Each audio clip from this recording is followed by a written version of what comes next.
IPL 2025ல 25th match CSK versus KKR நடந்தது. Worst ever batting lineup அப்படின்ற மாதிரி சென்னை தன்னை வந்து ப்ரூவ் பண்ணிட்டாங்க. இன்னமும் ஏமாற்ற முடியாது அப்படின்றத வந்து ப்ரூவ் பண்ணிட்டாங்க. ஏதாவது ஒரு பெரிய விஷயத்தை வந்து மேனேஜ்மெண்ட் மாற்றும் போது மட்டும்தான் அடுத்தடுத்த சீசன்ஸில் ஃபேன்ஸ் வந்து அப்படியே இருப்பாங்க அப்படின்றது இது மூலிமா தெரியுது. 104 ரன் எடுத்தால் வின் அப்படின்ற ஒரு சொற்ப இலக்கை தான் வந்து சென்னை வந்து கேகேஆருக்கு நிர்ணயிச்சது. ஆனால் அங்கே இருக்க எல்லாமே கடப்பார லைனப்பாக தான் இருக்காங்க. அவங்கள சொல்லணுன்னா நரேன் 3 விக்கெட், ஹர்ஷித் ராணா 2 விக்கெட், மொயின் அலி 1, வருண் 2 எல்லாருமே வந்து நல்லாவே பர்ஃபார்ம் பண்ணி விக்கெட்ஸ் எடுத்தாங்க. பவர் பிளேயில் பார்த்தீங்கன்னா எப்படி விளையாடணுன்றது அவங்க தான் வந்து 71 வந்து 1 விக்கெட் லாஸ்க்கு வந்து அடிச்சிருந்தாங்க 6 ஓவர்ஸில். நாம் வந்து பவர் பிளேயில் எவ்வளோ இருந்தோம் அப்படின்றத வந்து யோசிக்கணும்.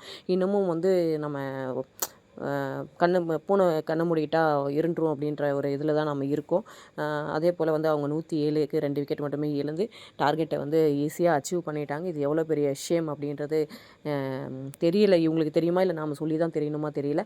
அடுத்து வர மேட்ச்லையாவது வந்து வெளில வந்து எந்த ஒரு இதுக்கும் பயப்படாமல் ஃபேன்ஸ்க்காக மட்டுமே விளையாடினா அவங்க தன்னுடைய ஃபேன்ஸை சிஎஸ்கே தக்க வச்சுக்க முடியும். இல்லைனா வந்து அவங்க ஸ்கேம் பண்ணுற மாதிரி தான் தெரியுது. எத்தனை நாள் தான் நம்ம சும்மாவே விசில் போட முடியும்.